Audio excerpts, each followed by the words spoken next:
Thank you for listening to the show on Really Big Something Channel.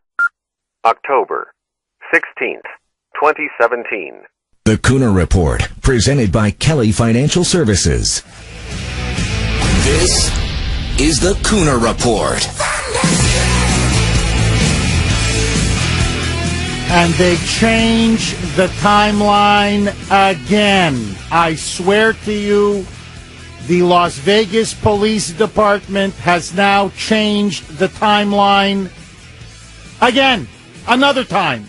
So, first, if you remember, weeks ago, in the wake of the Las Vegas massacre, they said the security guard, Jesus Campos, big hero, as they stated, had been shot 6 minutes after the massacre took place.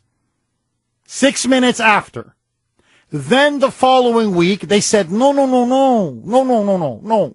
He was shot 6 minutes before the massacre took place at 9:59.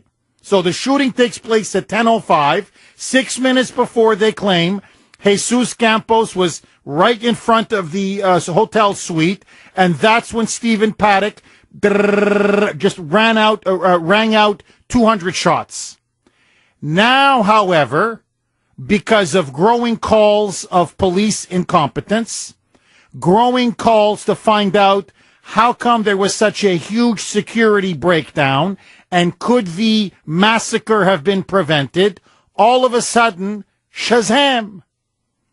Now, the massacre took place almost simultaneously when Jesus Campos was shot. I swear to you. Now they say Jesus Campos was shot, and within about 40 seconds, if that's when Stephen Paddock then rained down fire upon the concert goers.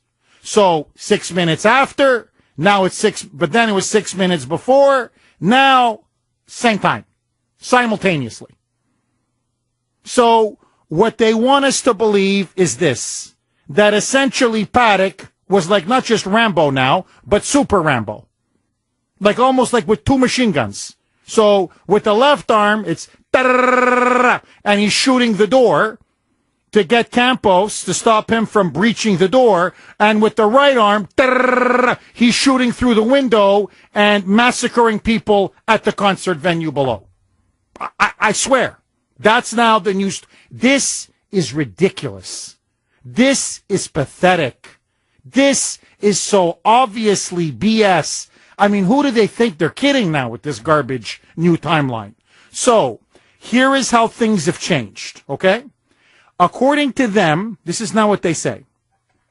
Under pressure from MGM, and this is the key, that's the company that owns Mandalay Bay and other of the big casinos in Las Vegas. Under pressure from MGM kept saying, no, the shooting did not take place at 9:59. No. They kept insisting that the shooting had to take place simultaneously. So the guard was shot pretty much at the same time the massacre commenced. Because think about it from their point of view. If it occurred 6 minutes before, the Mandalay Bay and MGM are open liable to massive lawsuits. What happened during those 6 minutes? How come more security guards didn't rush the room? What about the police response time? Could this have been prevented? So MGM and the sheriff, I'm going to play the clip, delivers his press conference on Friday, and he actually admits in the press conference, I agree with the MGM timeline. So, well, who's running the investigation? You, your department, or MGM? But let that go. So, what they now want us to believe, this is now the new storyline, that 9:59 is still molto importante. It's still very important. Why? Because they claim that's when Jesus Campos walked up the fire stairway. The fire exit door on the 32nd floor was apparently blocked. So he had to breach that door. And that took 4 or 5 minutes.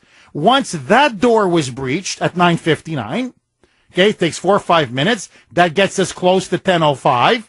That's when he then walked to the door of the hotel suite, Paddock, with the cameras that he had hidden, one in the peephole, one in a room cart service, room service cart, spotted Jesus Campos, and then that's when Paddock unleashed 200 rounds through the door, wounding Jesus Campos simultaneously, and then turning the machine gun like this, and then right onto the concert venue. That's their new storyline. So, listen now to the Sheriff Joe Lombardo, at the Friday afternoon press conference, which even the media couldn't believe, changes the timeline again. Roll it, Brittany. In his attempt to gain entry to the 32nd floor, he required him to ascend to another level and eventually make access to the 32nd floor. He went to the doorway that he was dispatched to originally to address the open doorway. He mitigated that situation and subsequently received fire from the suspect. When you culminate that timeline associated from the initial 2159 to the 2205 timeline that we are still stand by as the initial volley of fire, Mr. Campos received his wounds in close proximity to 2205. Yeah. So basically, let me put it to you in plain English. The security guard, Jesus Campos, was shot at basically 10:05. 200 rounds were burst through the door. He was wounded, 10:05, and then at 10:05, like I told you, this guy's Super Rambo. I don't know, what do you do, a back summer flip or something? Anyway, he does a back summer flip with the other machine gun, and then and he starts mowing down people at the concert venue. I'm not kidding. So that's now their new BS timeline. Now, if no one else has the guts to say it, I'm going to say it because this is so freaking obvious. I mean, this is so obvious, it's hitting us in the face. Okay, it's hitting us right in the face, square in the face. MGM is telling you to say 10:05. And the reason why MGM is telling you to say not 9:59, but 10:05 is because if it was 9:59, 6 long minutes, MGM is on the hook. MGM is going to get its pantsuit off. That's what's going to happen. MGM wants this to be 10:05. And MGM and the casinos, let's be honest, they run Vegas. Already, by the way, in the wake of the shooting, gambling is down. Casino attendance is way down. If the casinos and gambling collapses in Vegas, Vegas is finished. Okay? The casinos are the power that runs Vegas. Everybody knows that. I mean, this is not, again, I know. Jeff. When the police tell you, when the authorities tell you the security guard was shot 6 minutes after the massacre ended, you believe them. When they tell you it took place 6 minutes before the massacre began, you believe them. When they tell you now it happened simultaneously, the shooting of the security guard and the massacre, you believe them. Okay, Jeff? Whatever they tell you, you have to be like good sheeple, you believe. Otherwise, hey, watch yourself. They're going to call you a conspiracy theorist, Jeff. Come on now. Don't you question authority, Jeff. You just shut up and say yes, up and down. Just nod your head up and down. Just nod up and down and say yes. So, this is now what they want us to believe. This is garbage. This is garbage. And the question that I would ask is a very simple one. Sheriff, who's running your investigation now? You or the executives at MGM? Because you know and I know, if Jesus Campos was shot at 9:59, as the worker who was there, Stephen Schuck testified to, saying it was minutes before shots rang out onto the concert venue. So the worker, the witness says, no, it didn't happen simultaneously. Then MGM is on the hook big time because their security failed. And then the police are going to be questioned, what about the response time? Why did it take 18 minutes for you guys to get into that hotel and eventually make your way up to that suite and the 32nd floor. Now it's Operation Cover Our Rear End. That's what's going on right now. Furthermore, the plot just thickens. So, where is Jesus Campos? Where is the security guard? The guy at the center now of this storm. Well, listen to this. On Thursday night, he was scheduled to do not one, not two, not three, but 5 media interviews. One of them, by the way, with Fox News' Sean Hannity, plus with CNN and others. So, the night before, the Vegas police again changed the timeline. Guess what? Literally, Jesus disappears.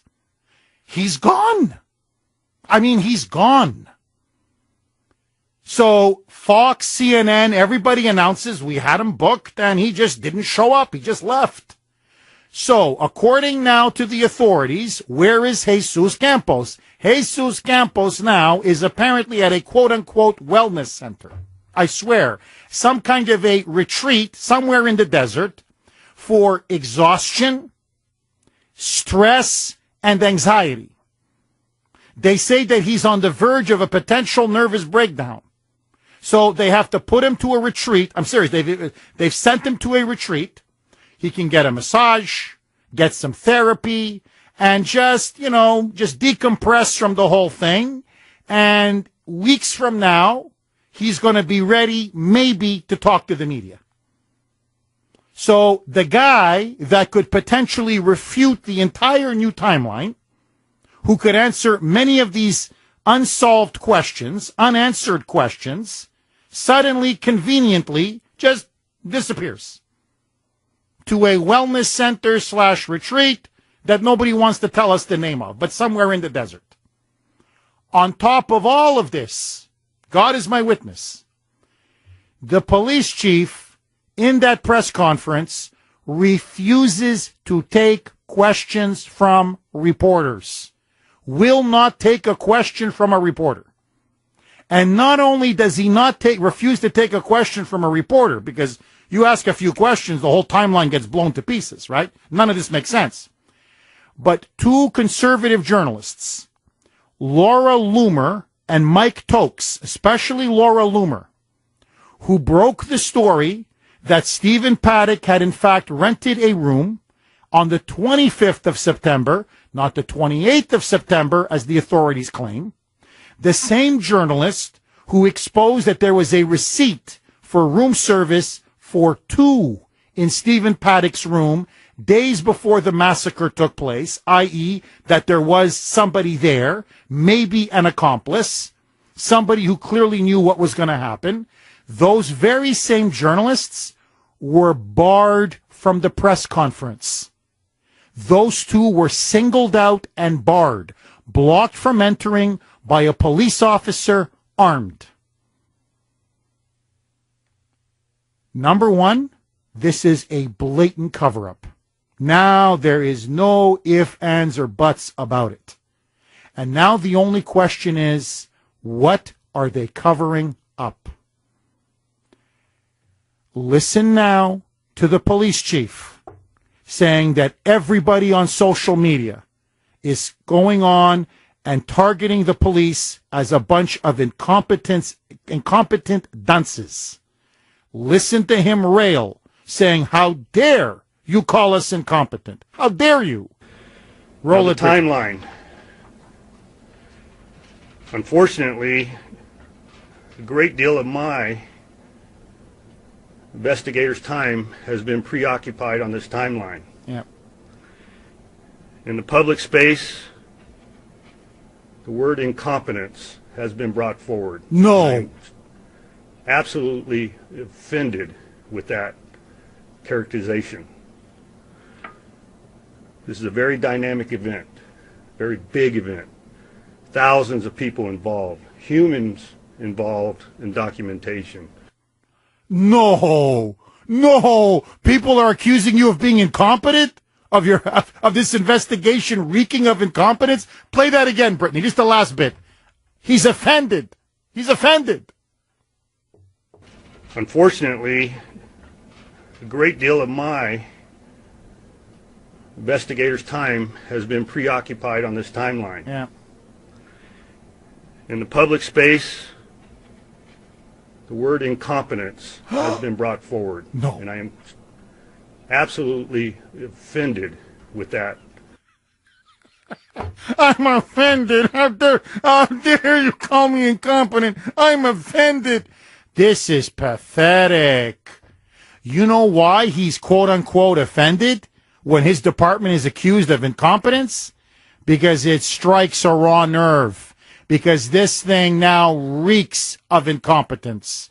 And my question now to you is this. It is the Kuhner Country Poll Question of the Day, sponsored by Bill Kelly Financial Services. Do you think we will ever find out what really happened in Las Vegas? Will we ever find out the truth? If you believe the answer is yes, text the letter A to 680 680, or if you're like me, now we will never know. It's lie, lie, lie. Text the letter B to 680 680. As always, you can vote online at WRKO.com. Now we have a third timeline. Your reaction, your calls, next. In the public space, the word incompetence has been brought forward, and I am absolutely offended with that characterization. 1227 here on the great WRKO. Well, you know what? If the label fits, what else can I tell you? 617-266-6868. Now they've changed the timeline again. This time claiming that the security guard, Jesus Campos, was shot practically simultaneously through the door as Stephen Paddock rained fire upon the concert from the window. I mean, I guess this guy's a super Rambo for him to have pulled this thing off. And where is Jesus Campos? Scheduled to do 5 interviews the night before the sheriff gave the new timeline. He's gone. Literally gone to some wellness center or retreat, they claim because of physical exhaustion and on the verge of a nervous breakdown. Mark in Rockland. Go ahead, Mark. Hello, Jeff. Hi. Very interesting program. Look, I don't know if you're aware of this, but, an AR-15 rifle, although it is capable of fully automatic fire, that's not what it's designed for. And this was amply demonstrated in a YouTube video that is readily available, very popular among gun aficionados such as myself. And it shows this gentleman who decides to put an AR-15 through a torture test. And the torture test consisted of firing that weapon in a fully automatic mode until it could no longer fire. It fired about 440 rounds before it seized up due to the heat. And even before that, at around round 300, the handguard of an AR-15, which is made out of a composite plastic, caught fire. And the barrel was so hot, he could only fire that weapon at that point with one hand, and with very minimal accuracy owing to the muzzle flip due to the automatic fire. And what I find interesting is that in the case of Paddock, with all of that smoke generated from automatic fire, it would have set off the fire alarm system, the sprinklers, and yet in all of the videos of that suite from where he allegedly opened fire on the crowd, there was absolutely no signs of water damage. Mark, thank you very much. Very interesting. Look, we're not being told a lot of things now. I think it's obvious. To me, what really saddens me is that it's also obvious now that MGM is starting to drive this investigation because they don't want to be sued. They don't want to have liability for what may have happened if the guard was shot 6 minutes before the massacre took place. So you've got the Las Vegas media, by the way. Now, do not believe a word that comes out of anybody's mouth, either from the FBI, from the local police, from MGM, from anybody. But the mainstream media got what they wanted. They got a white guy. They blamed the white guy. And now bump stocks. We're going after gun control and bump stocks. So let's move on. Nothing to see here. 617-266-6868. What do you think really happened in Las Vegas? We'll take more of your calls. First, let's take it to Jackie in the newsroom. 1238 here on the great WRKO. Okay, they change the timeline again.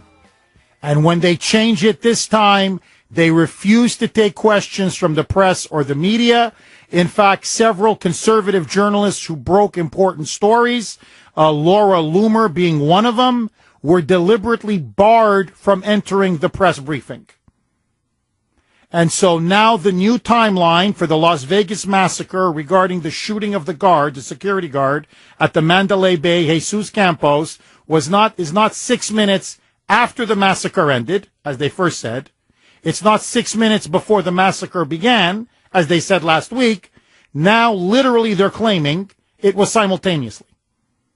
That he walked up to the door, 200 rounds were shot through the door, Jesus Campos was wounded, and they say within 40 seconds tops, he began shooting from the 32nd floor, massacring people at the concert venue. So I guess he had a machine gun in one hand and a machine gun in the other hand. And I guess Rambo or Arnold Schwarzenegger style did a couple of somersaults, and then did a couple of somersaults, and then began shooting. I mean, this is how ridiculous their timeline is now looking to everybody. To the point that the sheriff is now defensively saying, stop calling us incompetent. You know, when the sheriff's complaining about being called, because cops are called, look, every police officer will tell you. You go on social media, there's people call the cops everything. Yeah, they're called racist, bigots, fascists, you name it. So for them to be that defensive and touchy, it's because it strikes a raw nerve. So after this bizarre, emotional, combative press conference, he then ends on this note, and you can't see obviously the visual. He puts his fist in the air. And you'll see why, but like a fist of unity in the air as he walks off the podium. Roll it, Brittany. So at this point, I want to thank the community. I want to thank you for letting me be your sheriff and Vegas strong. Thanks. So he bangs the podium, he raises his fist, you know, like Vegas strong, like a show of unity. And, you know, I'm looking at this, and I'm thinking, it's the exact same thing they did here in Boston. You know, we don't know the cell that was behind the Tsarnaevs. That we've never been told. No one was ever held accountable for the fact that the Russians tipped off the FBI what the Tsarnaevs were planning to do, that the Turks had tipped us off about what the Saudis were about what the Tsarnaevs were planning to do. The Saudi angle in all of this was never looked at. Everything was just swept under the rug. And everybody just starts yelling, Boston strong, Boston strong, Boston strong. And I'm looking around me saying, well, what, we're just not going to go to work anymore? Like what, the city's just not going to function anymore after a terrorist attack? Like, where's the strength? I mean, forgive me, I don't mean to be callous or cold, but it's just a cheap slogan to distract people from the fact that the FBI dropped the ball and that people were killed and maimed on that day, and it need not have happened. And Vegas strong. And now this, Vegas strong. How about Vegas truth? How about Vegas facts? How about Vegas evidence? How about Vegas do your freaking job? How about Vegas motive? How about you give us a motive? And Vegas strong. Instead, it's just cheap theatrics and don't ask too many questions. 617-266-6868 is the number. Say what you want about the Kennedy assassination. No, say what you want about it. That was some good razzle-dazzle.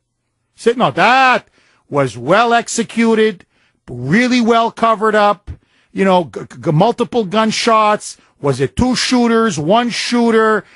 Jack Ruby comes in. Harvey Oswald is killed right away. I mean, that's how you cover up an assassination, okay? That's how they used to know how to do things, for God's sakes. This is so half-assed. It's so incompetent. It's so inept. I mean, everybody's laughing at him. I mean, it's so obvious. Take your pick. Pick your poison. Either this is a cover-up, or these are the Keystone Cops. I mean, door 1 or door 2. Either you're looking at the most incompetent law enforcement people in the history of the United States, or this is an obvious cover-up. I mean, what do you want? Door 1, door 2. Diane in Scituate. Go ahead, Diane. I have been so hot on this subject for the past week. I've been putting it on Facebook. I truly believe it's conspiracy. I think the LVPD is being the puppets. I think that guy is getting on TV and he's being told what to say. It's a bigger picture here.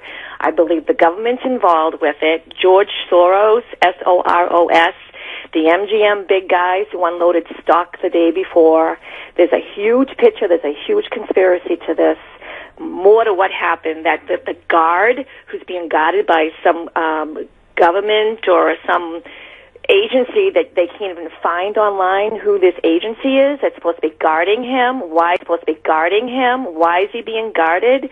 Laura Loomer, who is being denied access because she's the one who's looking for facts, and she's putting these facts out about the timeline, and this guard he was not even on the roster for that hotel to be working there. And why did, I'm going to quote, the gunman use the service elevator to get up to the 31st floor, whatever floor he used? 32nd floor. Yeah, there's so many questions to this story. I can't, to hear this show on today, I mean, I just totally flipped out because this needs to be out there. I don't understand why the media isn't taking this story and running with it. It's a huge conspiracy, and it was known it was going to happen, and I think there was more to it.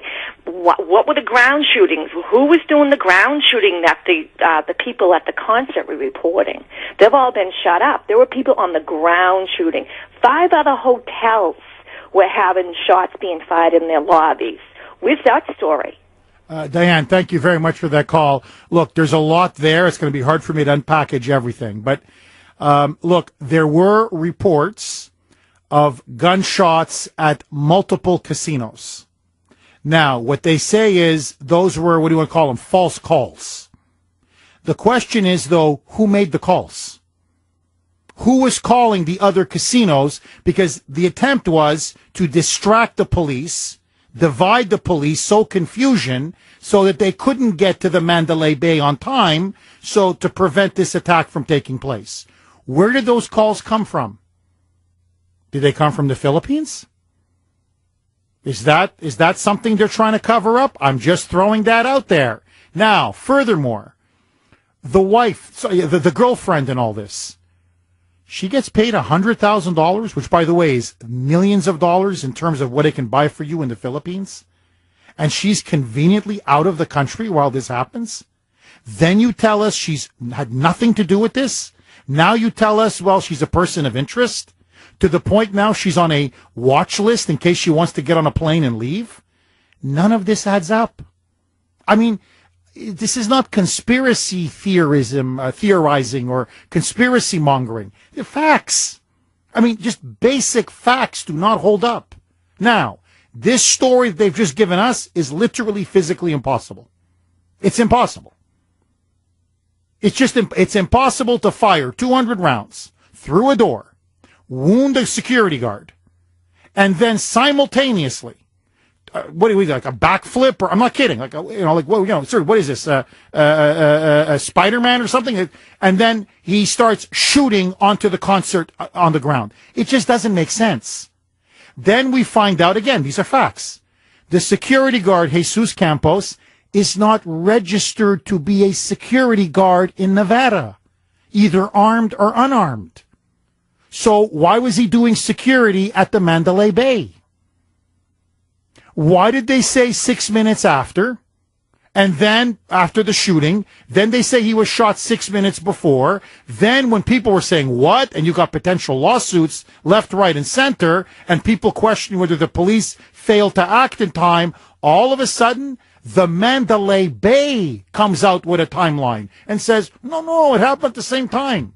And the Vegas police chief says, yeah, I buy that. Yeah, okay. It happened at the same time. Well, who's running your investigation? Is it me, or is it the big shots at the Mandalay Bay? Is it you, the sheriff, or the powers that be at Mandalay Bay? I mean, look, what they want is they've got their story. The media doesn't care. This is now being buried on the back pages, if it's even on the pages. Okay, outside of the local media in Vegas. Here was the story. White male, a white guy did it. He just snapped. You can't trust a white guy with a gun. Bump stocks, universal background checks. Let's keep the ball moving on gun control. That's it. End of story. You ask, blank off. You ask any questions, you're a conspiracy theorist. Just blank off. White guy, don't put white guys with guns. Very dangerous, and bump stocks. Next. Come on, next. We got to impeach Trump. Let's go. Next. Jay on the North Shore. Go ahead, Jay. Hi, Jeff. I just want to go back a little in history. In 1993, the World Trade Center bombing. Yes. Do you remember? The guy that got convicted with that was Al Sayed Nosser. He was in jail at the time of that bombing. He was convicted of not murdering Rabbi Meir Kahane in 1990, but shooting a postal worker, even though there were 50 witnesses. And they framed that as just a crime between two people. And Jay, Jay, I think your point is there was a government cover-up then. You're saying there's a possible government cover-up now. To make it short, yes. No, I'm with you. So they play down the. I don't know what happened in Las Vegas, but for sure they play down the Arab Islamic terror angle. Well, that's another thing. Look, I mean, I've said this already, but it bears repeating. Your 12 hours. Look, don't take my word for it. Look, we got internet. You can look it up. Associated Press, New York Times, Washington Post, and they were getting this from the FBI. Okay, so the media is just reporting what the FBI told them. So within 12 hours of the massacre, 12 hours, no terrorism, no link to international terrorism, no link to ISIS, no accomplices, no network, nothing. And they exonerated the girlfriend, even though she was out of the country. And she had nothing to do with it. And I'm thinking, the bodies are literally still lying there. You're still taking bodies to the freaking hospital. And you've already ruled out terrorism?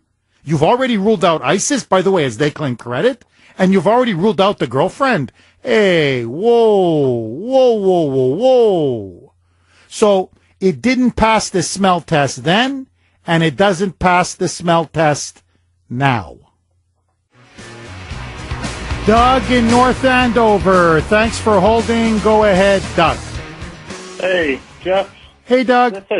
How you doing? Good. How are you? Good, thanks. This is CIA written all over it. This is a black ops. I mean, this is so bad they can't even keep their story straight. And Paddock was just a patsy. And he met with this guy, Scott Edmondson. And they picked him up in Tennessee with all kinds of automatic rifles and stuff. Of course, they had no serial numbers on it. Nothing shaved off, which could only be CIA. Doug, and here, look, Doug, thank you for that call. Look, we don't know. I mean, that's the problem. When you have a vacuum like this, when the police are lying to you and keep changing the story, literally day to day, week to week, in that void, and I'm with Ann Coulter on this 1,000%, then all kinds of theories begin to fill the vacuum. And I just want to know what happened. I want to know the truth. We deserve to know the truth. The victims deserve to know the truth. And their families deserve to know the truth. And this guy can bang on the podium all he wants, yelling Vegas strong. How about Vegas motive? How about Vegas evidence? How about Vegas do your job? Instead, they're giving us a dog and pony show. And to me, that's what I resent the most, because we're being lied to. And now it's obvious. Bill in Newton. Go ahead, Bill. Jeff. Hi, I Bill. know a fellow whose father was a high official in the CIA, and when he was a young man, he and his father used to watch Mission Impossible. And at the end of one episode, his father turned to the young man, and he said, great show, but we do it better. So, Bill, I take it your theory is you think somehow this was CIA related, or? It was a CIA Mission Impossible op, and secondly, the motive is gun control. Bill, thank you for that call. Look, again, we don't know. It could be CIA, could be ISIS, could be terrorism, could be gun running, could be that he was involved in gun running and they set him up as a patsy. That's the thing. Everything is speculation. It's interesting. It's fascinating speculation, but it's just speculation. What we do know is this. He didn't act alone. He had an accomplice. He didn't just snap, and the timeline just doesn't make sense. It could not have happened the way the police have told us it happened. In other words, they're lying to us, and I'm calling them out on it. Okay, my friends, coming up next, Steve Bannon says it's now a season of war on the Republican establishment. Huge fratricidal infighting. Will this division in the Republican Party lead to the rise of the Democrats and the loss of Congress? That story, your calls, next. The voice of Boston is you. 680 WRKO Boston, 93.7 WEEI HD2 Lawrence, Boston. It's 1 o'clock.